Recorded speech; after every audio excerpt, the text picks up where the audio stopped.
Hi, my name is Celeste Workman and I will be attending Elizabethtown College in the fall.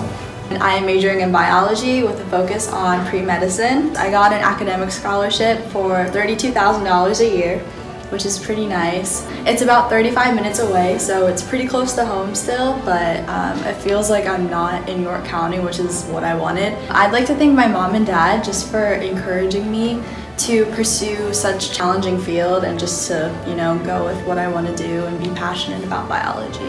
My favorite thing is definitely the professors. I got to spend a lot of time with them, like in the classroom, and just talking to them, and they're all super nice and they just want to see me succeed.